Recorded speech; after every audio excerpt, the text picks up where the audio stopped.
نحمده ونصلي على رسوله الكريم أما بعد أعوذ بالله من الشيطان الرجيم بسم الله الرحمن الرحيم وأما من خاف مقام ربه ونهى النفس عن الهوى فإن الجنة هي المأوى. میرے محترم بزرگوں، حالات تو جیسے ہم دیکھ رہے ہیں، کل تک ہمارے ساتھ نماز پڑھنے والے، روزانہ ہم کو سلام کرنے والے اور ہمارے اڑوس پڑوس کے اندر لوگ رہنے والے، ایسے لوگوں کے ہم کثرت سے جنازے اٹھتے ہوئے دیکھ رہے ہیں.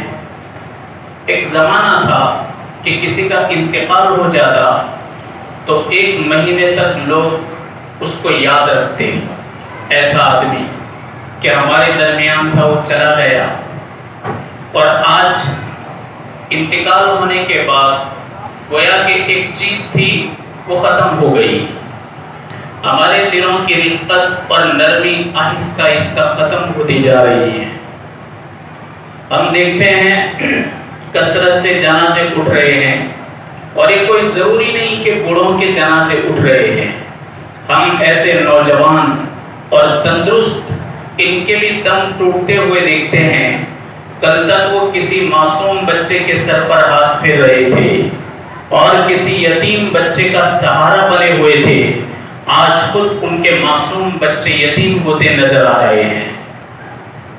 اور کوئی ضروری نہیں کہ چلے جانے والے چل بسے اور ہم رہ جائیں گے. ہو سکتا ہے کہ ہماری تقدیر کے اندر موت لکھی ہو تو ہم بھی چلے جائیں گے. میرے بھائیوں، ایسے حالات کے اندر اسلام نے ہم کو مسکین نہیں چھوڑا ہے. جب ہم بولنے میں بول دیتے ہیں کہ ہمارے نبی نے چلنا تک سکھایا، کس طرح قدم اٹھاؤں گے، کس طرح قدم رکھوں گے. پانی پینا سکھایا، بیت الخلا میں بیٹھنا سکھایا کہ کس پیر کے اوپر سہارا دوں گے، کس طرح بیٹھوں گے. پاکی حاصل کس طریقے سے کروں گے، گرمیوں میں کس طرح ڈھیرا استعمال کروں گے اور سردیوں میں کس طرح استعمال کروں گے. جس شریعت کے اندر ایسے باریک اصول موجود ہو تو کیا میرے بھائیوں ایسے سنگین حالات کے اندر اسلام نے ہمیں کوئی طریقہ نہیں بتایا ہوگا؟ بے شک بتایا، احتیاط ضرور بتایا. ہمارے نبی کے پاس ایک شخص آیا بیعت ہونے کے لیے. آپ مسجد نبوی کے اندر ہیں، وہ آدمی مسجد نبوی کے باہر کھڑا ہے. صحابہ 2-3 صحابہ آپ کے پاس موجود تھے. صحابہ سے اس نے کہا کہ مجھے اللہ کے نبی کے ہاتھ پر بیعت ہونا ہے. لیکن صحابہ نے کہا یا رسول اللہ، یہ شخص جزامی ہے، رکتپت گجراتی کے اندر اس بیماری کو کہتے ہیں، رکتپت چیپی مرض ہے. اللہ کے نبی نے احتیاط اس میں بھی بتایا. آپ نے اس شخص کو کہا کہ ایھا الرجل انا قد بایعناک فرجع، اے شخص ہم نے آپ کو بیعت کر لیا، آپ اپنے گھر لوٹ جائیے. یہ امت کو احتیاط سکھایا. میرے بھائیوں، ابھی ہم دیکھ رہے ہیں کسی کا انتقال ہوتا ہے تو مسجد کے اندر اعلان شروع ہو گئے. مسجدوں کے اندر اعلان ہرگز نہ کرے، اور باقاعدہ جس میدان کے اندر نماز ہونے والی ہے اس کا ایڈریس بھی دیا جاتا ہے. محلے کے لوگ صرف نماز پڑھ لیں. محلے کے لوگ، جس محلے کے اندر انتقال ہوا ہے اسی کے اڑوس پڑوس والے اور اسی محلے کے لوگ نماز پڑھ لیں. بہت زیادہ احتیاط کی ضرورت ہے. میرے بھائیوں، ہم کبھی اس کو ایک مذاق سمجھ لیتے ہیں. ہمارے بزرگوں اور علماء نے ہم نے یہاں تک سنا ہے کہ ایک زمانے کے اندر ایسا ہی وائرس جب عام ہوا تھا تو اسی برادری کے 1000 سے زیادہ لوگ تھوڑے دنوں کے اندر مر گئے تھے. تھوڑے دنوں میں دفنانے والے دفن کرنے گئے، قبرستان کے اندر جنازہ رکھا، قبر کے اندر اترے ہوئے لوگ ہیں، پتہ نہیں انہی میں سے 2-3 جو اترنے والے اور دفن کرنے والے ہیں انہی کو چیپ لگ گیا اور انہی کو وہیں پر غسل دینا ہو گیا. لوگ جب جاتے تھے اپنے گھروں سے دفن کرنے کے لیے تو وصیت نصیحت کر کے ہی جاتے تھے، اور جو کچھ کہنا ہوتا وہ کہہ کر ہی جاتے تھے کہ خدا نہ کرے راستے کے اندر یہ مرض اگر ہم کو چپک گیا تو ہم بھی قبر کے حوالے ہو جائیں گے۔ ایسے دن بھی لوگوں نے دیکھے ہیں اور ایسے حالات بھی روئے زمین پر کھڑے ہوئے ہیں۔ اس لیے بہت احتیاط کریں، کھانے پینے میں پرہیز کریں۔ جیسے ہم دیکھتے ہیں یہ ایٹماسفیئر دیکھ رہے ہیں، تو اس کے اندر کبھی اس میں بھی قرآن نے تعلیم دی کلوا واشربوا ولا تسرفوا، کھانے میں بھی احتیاط سکھایا۔ اسی طرح ہم جب بخار کھانسی ہوتی ہے تو ہم اس کو نارمل لے لیتے ہیں، اس کا علاج فوراً شروع کر دینا چاہیے۔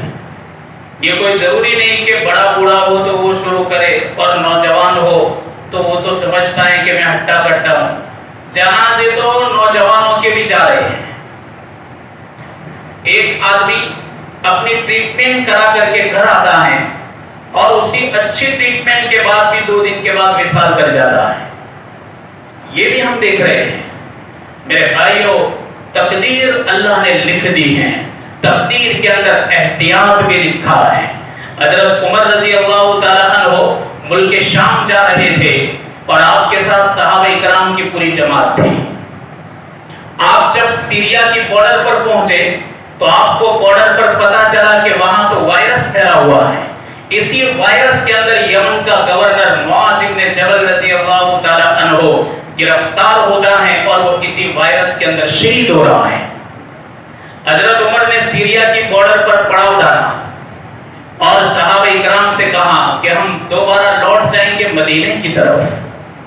ایک صحابی نے کہا کہ یا امیر المؤمنین اتفر من قدر اللہ، کیا اللہ کی تقدیر سے بھاگ رہے ہو؟ اللہ کی تقدیر سے بھاگ رہے ہو کہ تقدیر کے اندر جو لکھا ہے وہی ہونے والا ہے، پھر بھی آپ اتنے بڑے جلیل القدر آدمی ہو کر بھاگ رہے ہو؟ حضرت عمر نے فرمایا نعم نفر من قدر اللہ الى قدر اللہ، ہاں ہم بھاگ رہے ہیں تقدیر سے تقدیر کی طرف۔ یہ بھی تقدیر کے اندر لکھا ہوا ہے کہ ہم مدینے کی طرف چلے جائیں، یہ بھی تقدیر کے اندر لکھا ہوا ہے کہ ہم احتیاط کریں، یہ بھی تقدیر ہے۔ پتہ نہیں جنید بغدادی ہو گئے اور بابا فرید الدین گنج شکر اور عطار ہو گئے، نمازوں کا تو ٹھکانہ نہیں اور بڑی بڑی باتیں منہ پر کچھ نہیں ہوتا۔ پتہ نہیں یہ توکل کہاں سے سیکھا ہے اور توکل کی یہ پہچان پتہ نہیں کن لوگوں نے کرائی ہے۔ یہ میرے بھائیو، یہ توکل نہیں، یہ سب سے بڑی بے وقوفی ہے۔ اس کو حماقت پر جہالت کہتے ہیں۔ توکل علماء سے سیکھیں، تقدیر کے مسائل اور تقدیر علماء سے سیکھیں، پتہ چلے گا تقدیر اور توکل کیا ہے۔ اس لیے ہم بہت احتیاط کریں، ہر وقت استغفار کرتے رہیں۔ ہمارے نبی نے تو تھوڑی مصیبت کے اندر مسجد کا راستہ بتایا، ذرا بھی تیز آندھی چلی آپ نے فوراً لوگوں کو مسجد کی طرف متوجہ کیا۔ صحابہ اکرام کی پوری جماعت کو لے کر آپ مسجد کے اندر آ گئے۔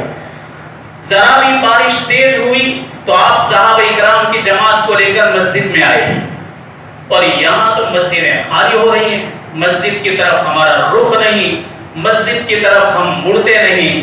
میرے بھائیوں، مسجدوں کو آباد کریں، نماز پڑھیں، مسجدیں آباد رہی گی، اللہ تعالیٰ ساری مصیبتوں کو دور کر دے گا، تمام امراض کو اللہ تعالیٰ دور کر دے گا۔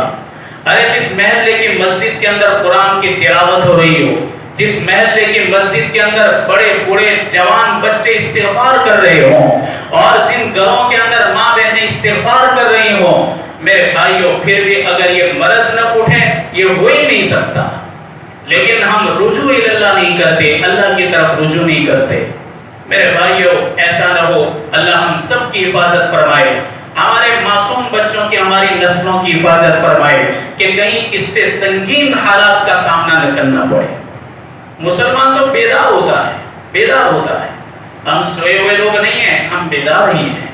اگر ہم سو جاتے تو اس ملک کے اندر جو ہمارا وقار اور ہماری سنکھیا ہے اتنی نہ ہوتی، اگر اسی وقت ہم سو جاتے تو، اور اتنی کثرت سے مساجد اور مدارس نہ ہوتے اگر ہم اسی وقت سو جاتے، تو ہم سوئے ہوئی قوم نہیں، ہم بیدار لوگ ہیں۔ تو ہم بہت احتیاط کریں۔ دیکھتے ہیں کہ جنازے کی نماز پڑھی جاتی ہے، میدان کے اندر چاروں طرف عورتوں کا ہجوم ہوتا ہے، چھتوں پر چڑھ جاتی ہیں، دروازوں میں نکل جاتی ہیں، دیکھتی ہیں یہ کوئی تماشا ہے، کیا مداری کوئی کھیل دکھا رہا ہے کہ جس کھیل کو دیکھنے کے لیے جھنڈ کے جھنڈ نکل رہے ہیں؟ ارے عورت کو تو قبرستان سے دور رکھا گیا، اس کے دل کی رقت اور نرمی کی وجہ سے۔ سامنے جنازہ پڑا ہوا ہے اور ایک دکھلاوا ہو رہا ہے۔ ہم اپنی ماں بہنوں کو تاکید کریں، خوب تاکید کریں کہ جہاں پر جس میدان کے اندر نماز ہو رہی ہو وہاں اس قسم کا تماشا نہ کریں، گھروں کے اندر رہیں، جو بھی ایصال ثواب کرنا ہو ایصال ثواب کرتی رہیں، اور خاص اس کا بہت خیال کریں کہ مسجد کے اندر ہرگز اعلان نہ کریں اور محلے کے لوگ ہی نماز پڑھیں۔ پورے میدان بھرنے کی ضرورت نہیں ہے، اللہ تبارک و تعالیٰ وہ تو مغفرت کر دے گا۔ ہم اپنے مقام پر رہ کر کے بہت کچھ پڑھ سکتے ہیں، ان کے لیے ایصال ثواب کر سکتے ہیں۔ یہ احتیاط کی باتیں ہیں اور شریعت نے ہمیں احتیاط کی تعلیم دی ہے۔ ان باتوں کی طرف میرے بھائیوں خاص توجہ کریں۔ نبی کریم صلی اللہ علیہ وسلم فرماتے ہیں، حضرت موسیٰ علیہ السلام سے پوچھا گیا، حضرت موسیٰ نے اللہ سے پوچھا کہ میرے خالق اور مالک میں آپ سے پوچھ سکتا ہوں؟ اللہ نے فرمایا کہ پوچھو، کیا پوچھنا ہے؟ حضرت موسیٰ علیہ السلام نے پوچھا کہ روئے زمین پر سب سے غریب جنتی کون؟ سب سے غریب جنتی، جنتی کہیں غریب ہوتا ہے؟ جنتی غریب نہیں ہوتا۔ موسیٰ علیہ السلام نے پوچھا غریب جنتی کون؟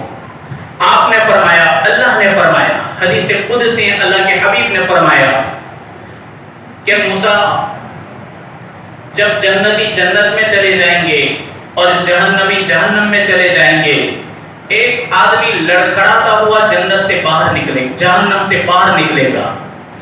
جب باہر نکل کر اللہ کے پاس آئے گا، اللہ فرماتے میرے پاس آئے گا تو کہے گا کہ میرے خالق اور مالک تھوڑی بھی جگہ دے دے گا تو بھی چلے گا۔ تو اللہ تعالیٰ فرمائیں گے کہ دنیا میں تو بادشاہوں کو پہچانتا ہے؟ وہ کہے گا ہاں میں کچھ بادشاہوں کو پہچانتا ہوں۔ وہ نام بھی لے گا جن کی بڑی بڑی سلطنت تھی، جیسے سکندر اعظم، سکندر ذوالقرنین، حدیث میں نام نہیں ہے لیکن یہ مشہور سمراٹ گزرے ہیں کہ جنہوں نے پوری دنیا کے اوپر حکمرانی کی۔ وہ کہے گا کہ میں 4 بادشاہوں کے نام لے رہا ہوں۔ اللہ فرمائے گا کہ ان کی سلطنت کتنی بڑی تھی، تو کہے گا کہ یہاں سے یہاں تک، یہاں سے یہاں تک 4 بادشاہوں کی سلطنت کا تذکرہ کرے گا۔ پھر اللہ پوچھے گا ان کو میں نے کیا نعمتیں دی تھی، وہ سب نعمتیں گنوائے گا، ساری ہی نعمتیں گنوائے گا۔ اللہ فرمائے گا کہ اب تو چاہتا ہے کہ ان بادشاہوں کو جو حکومت ملی اتنی حکومت تجھے مل جائے۔ وہ کہے گا یا رب العالمین کہیں مذاق تو نہیں ہو رہا، ان کو تو بہت بڑی سلطنت ملی تھی۔ اللہ فرمائے گا ایک سلطان کی سلطنت نہیں، 4 سلطانوں کی سلطنت تجھے مل جائے تو راضی ہو جائے گا؟ کہاں بے شک راضی ہو جاؤں گا۔ اللہ فرمائے گا کہ تجھ کو 4 بادشاہوں کی حکومت سے 10 گنا بڑی جنت دی جاتی ہیں، اور تیرے لیے ہم 80,000 نوکر چاکر اندر رکھتے ہیں، راضی ہو جائے گا؟ تو کہے گا ہاں یا رب العالمین میں راضی ہوں اس بات پر کہ مجھے اتنی نعمت مل جائے۔ حضرت موسیٰ علیہ السلام سے اللہ نے فرمایا کہ موسیٰ کلیم یہ غریب جنتی ہیں، غریب جنتی۔ تو میرے بھائیوں یہ غریب جنتی کو اتنی بڑی نعمت ملتی ہیں۔ اللہ تبارک و تعالی وراء الورا ہے، وراء الورا ہے۔ اللہ ہمارے ٹوٹے پھوٹے اعمال کی بقدر ہم کو جنت الفردوس عطا کرے گا۔ ہمارے نبی نے فرمایا کہ جنت کے اندر ایک خوشبو ہے جو 500 سال کی مسافت سے سونگھی جاتی ہے۔ ایک روایت میں ہے کہ جنت کے اندر عود جیسی خوشبو ہے جو 1000 سال کی مسافت سے سونگھی جاتی ہے۔ 1000 سال کی مسافت دوری پر ہو تو ہم سونگ سکتے ہیں، اتنا انتر ہونے کے باوجود اس کی خوشبو آتی ہے۔ لیکن آپ نے فرمایا کہ میری امت کے چند لوگ ایسے ہیں کہ وہ جنت کی خوشبو نہیں سونگ پائیں گے، اللہ ان پر جنت کی خوشبو کو حرام کر دے گا۔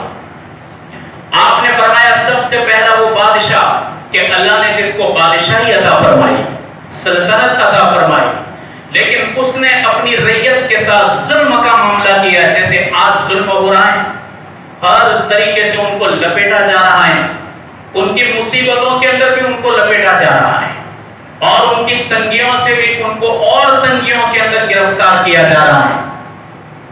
تو اللہ نے فرمایا، ہمارے نبی نے فرمایا کہ جو سلطان اپنی رعیت کے ساتھ عدل و انصاف کا معاملہ نہیں کرے گا، ظلم کا رویہ اختیار کرے گا، اللہ اس کے اوپر جنت کو حرام کر دے گا۔ محمد شاہ کا نام سنا ہوگا آپ نے، مکران کا بادشاہ گزرا ہے، بہت بڑا بادشاہ تھا۔ ایک مرتبہ وہ مکران کے اندر جنگل میں شکار کے لیے نکلا، شکار کرتے کرتے وہ ڈیپ جنگل کے اندر چلا گیا۔ اب اس کے جتنے بھی پولیس اور اس کا جو لشکر عملہ تھا، وہ کچھ تو اس کے ساتھ جنگل کے اندر ہیں اور کچھ جنگل کے باہر ہیں۔ شکار کے دوران میں کچھ سپاہیوں نے ایک بوڑھی عورت کی گائے لے لی اور اس گائے کو لے کر کے وہ روانہ ہو گئے۔ وہ بیچاری چلاتی رہی کہ میں بیوہ عورت ہوں، کمزور ہوں، میرا کوئی سہارا نہیں، یہی سہارا ہے، لیکن وہ بولتی رہی اور وہ لے کر چل دی۔ بیچاری بے سہارا ہو گئی۔ جب یہ زیادہ رو رہی تھی تو لوگوں نے کہا ایک کام کر، تو محمد شاہ کو اس کی شکایت کر دے۔ کہا محمد شاہ اتنا بڑا بادشاہ میری شکایت کہاں سنے گا، اور میں اس تک کیسے پہنچ سکتی ہوں؟ تو اس کے وزیروں نے کہا کہ ایک کام کر، جب یہ جنگل سے نکل کر مکران کی طرف جائے گا تو فلاں راستے سے گزرے گا اور فلاں پل پر سے گزرے گا، تو اسی پل کے اوپر کھڑی ہو جا، اگر تجھ کو بھگانے کے لیے آگے اگر کوئی لشکر آ جائے تو ہٹنا مت، وہیں پر سو جانا لیکن ہٹنا مت۔ یہ عورت وہاں کھڑی ہو گئی، تھوڑی دیر ہوئی، ہٹو بچوں کی آواز آئی، اس کو دور کرنے کے لیے بھی لوگ آئے، لیکن وہ وہیں سو گئی۔ جب وہاں پر محمد شاہ پہنچا تو اس نے گریبان پکڑا، گریبان پکڑ کر کہنے لگی کہ سلطان ایک مقدمہ ہے سرکار کے خلاف، اور میں تمہارے خلاف ایک مقدمہ چلا رہی ہوں، کیا تو اس کا فیصلہ اس پل پر کرے گا کہ پل صراط پر کرے گا؟ تو پل صراط کا نام آیا تو اس کے رونگٹے کھڑے ہو گئے۔ وہ کہنے لگا کہ امی جان، میں اس قابل نہیں کہ میں یہ فیصلہ پل صراط کے اوپر کروں، اسی پل کے اوپر جو تجھ کو شکایت کرنے ہو کر لے، تیرا فیصلہ اسی پل پر ہوگا، پل صراط کے اوپر فیصلہ کرنے کی مجھ میں طاقت نہیں۔ کہا میں بڑی بری عورت ہوں، میری ایک گائے تھی، تیرے سپاہی جنگل میں آئے، وہ لے کے چلے گئے، اگر تو نے مجھے انصاف نہ دیا، قیامت کے دن میں تجھ کو پل صراط پر روکوں گی۔ اس نے کہا کہ بھئی اس بری عورت کو 70 گائے دے دو، کہیں قیامت کے دن میرا ہاتھ پکڑ کر مجھ کو جہنم کا مستحق نہ بنا دے۔ اس نے 70 گائیں اس کو دے دی اور وہاں سے آگے بڑھا۔ اللہ تبارک و تعالیٰ نے اس کے انتقال کے بعد لوگوں نے دیکھا کہ کسی بری عورت کے فیصلے کے صدقے طفیل اس کو جنت الفردوس میں داخل کیا۔ تو چونکہ جنت کا عنوان چل رہا ہے، شروع میں 2-3 باتیں عرض کرنی تھی، وہ آپ کے سامنے عرض کر دی، باقی مضمون انشاءاللہ ہمارا جو چل رہا ہے وہ آگے چلائیں گے۔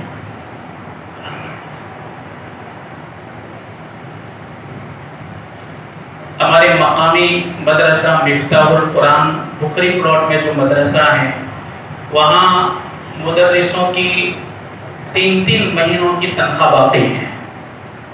میرے بھائیوں، ایسا تو شروع میں بھی میں نے آپ کو بتایا تھا کہ گزشتہ رمضان سے پہلے جو بیچارے رمضان سے پہلے شعبان میں جو محنت کرتے تھے، وہ زمانہ لاک ڈاؤن کا تھا۔ اس میں ہماری مساجد پر، ہمارے مدارس میں کچھ بھی ایسا بیلنس جمع نہیں ہوا کہ جس سے مدرسین کی تنخواہ ہو۔ یہ ہمارا ہی ہے اور ہمیں ہی چلانا ہے۔ پہلے بھی میں نے آپ کو بہت تاکید کی تھی اور آپ لوگ بہت اچھی خاصی محنت کرتے ہیں۔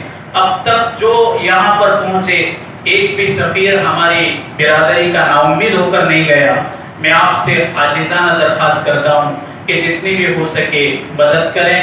اللہ تبارک و تعالیٰ قیامت کے دن کسی کو جنت الفردوس کا ذریعہ بنائیں گے۔